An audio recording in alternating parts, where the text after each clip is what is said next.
Hi everyone, it's me, Tim. Today I want to talk about what is an immersive sim. Definitions are hard.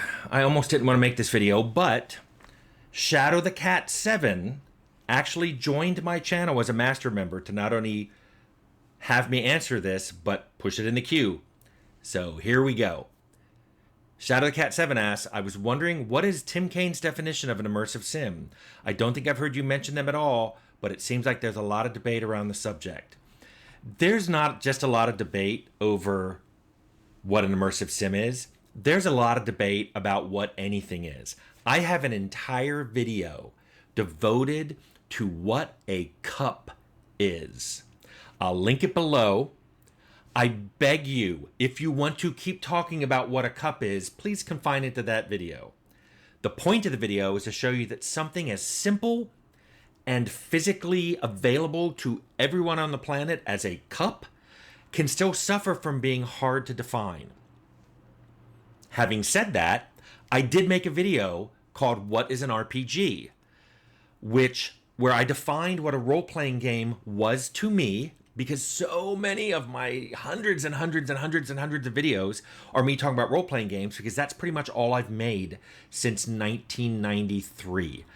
So I made that video hoping against hope to stem the tide of people arguing about what an RPG was, rather than the application of that definition to a particular game. By the way, it didn't seem to help, so I'm not sure this one's going to help, but let's try anyway.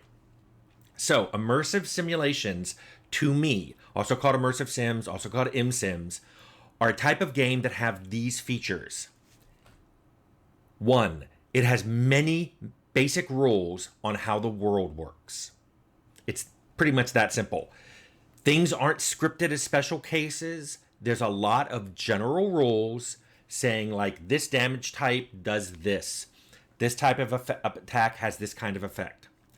Then the second thing is those rules interact with each other to create a large number of emergent systems, which I would define as features that were not necessarily intended. They might have been, but they weren't necessarily intended by the original designers, but they result from the application of those basic rules together. By the way, I think Will Wright is the master of making simple basic rules that interact with each other and create a lot of emergent properties. But I don't want to digress into Will Wright and his games. He makes great games, though. And then my third part of my ImSim definition would be the player, as well as everything else in the world, follows those rules. I think those three things are what make an ImSim.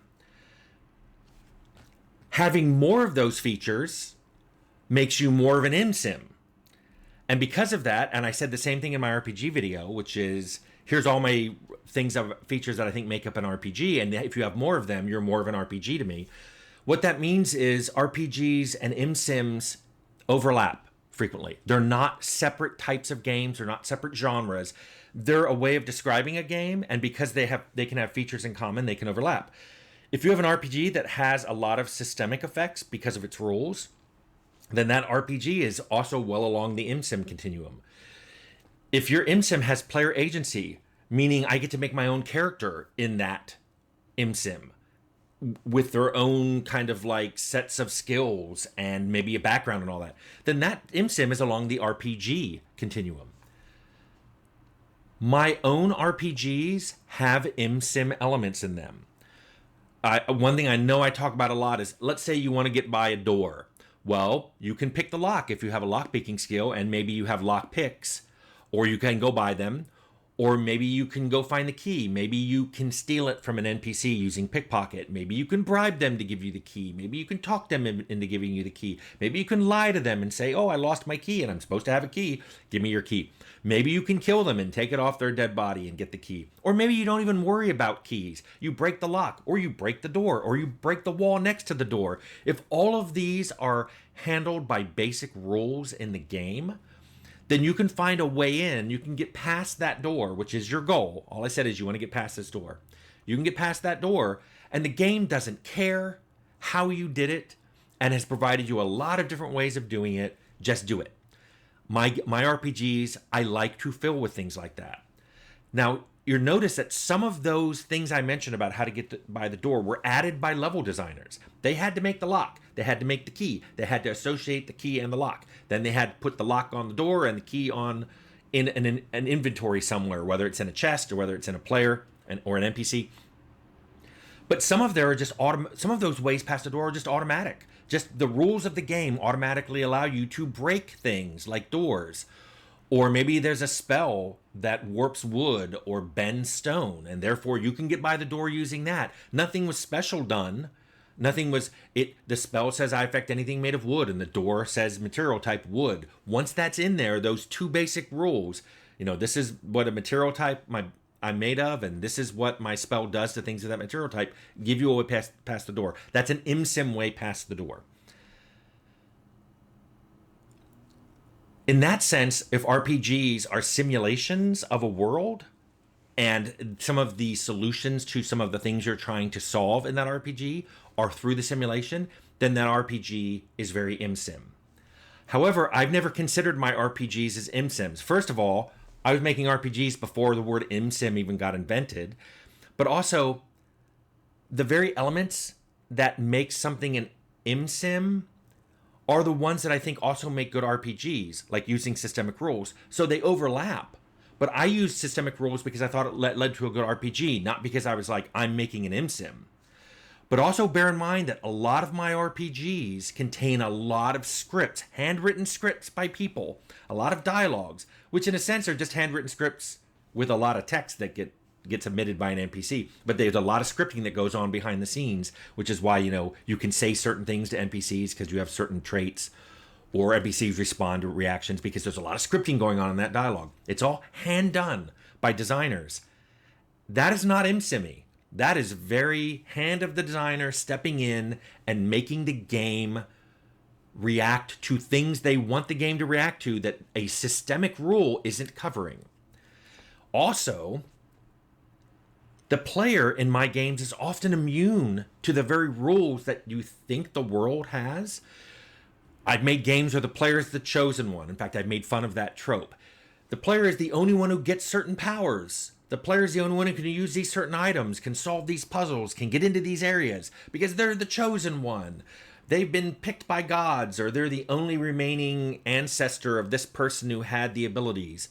Or maybe they just were the ones who picked a short straw in a lottery, but they're the chosen one, and they're the only ones who get to do these things.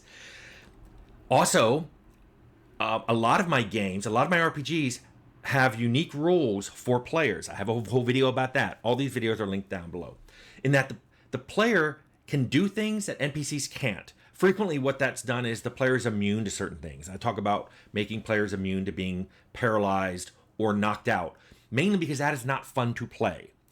Players love knocking out NPCs, but they don't love themselves being knocked out. Players love paralyzing NPCs, but it's not fun when your player character is paralyzed and then you just watch a lot of things happen. It basically takes away player agency, which I think is important for RPGs, but I never listed that as important for an ImSim.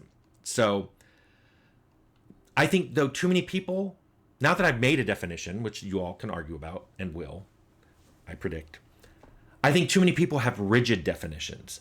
They do it in a binary way. This either is or isn't an RPG. This it is or isn't an ImSim. I think that's a bad thing, because the reason I do it on a continuum is here's a bunch of things that make up something like this, and the more of these features you have, the more of this you are. I think when people make it binary and say this is or isn't this thing, they artificially restrict what they play based on their own rigidity. And the only people who suffer because of that, ironically, is them. And they will argue that no, you got to have standards, or I only like RPGs, and therefore I know I hate that game. I don't have to play it because I already know in advance I hate it. But let me give you an example. If I made a pure ImSim RPG, then I think it would have to have a story that emerged entirely from world rules that designers made, but not imposed in any special cases by designers, and especially script writers and narrative designers. in any way. In other words, the story is completely emergent. The rules are set, the player is pushed into the world, and anything that happens after that is not preset. It pops out of the rules. Will we ever have a game like an RPG like that that's a pure ImSim? I don't know. Am I talking about an advanced AI? Not necessarily. But is any complex rule system an AI? I don't know. You want to make a video defining an AI, and I'll answer you. In fact, the funniest short I ever made is one about a D&D koan. I recommend you watch it. I'll link it. It'll be the last video linked on this video. I recommend you watch it so that Uncle Tim doesn't have to come and beat you over the head with a fiend folio. And Shadow the Cat, I really hope this answered your question.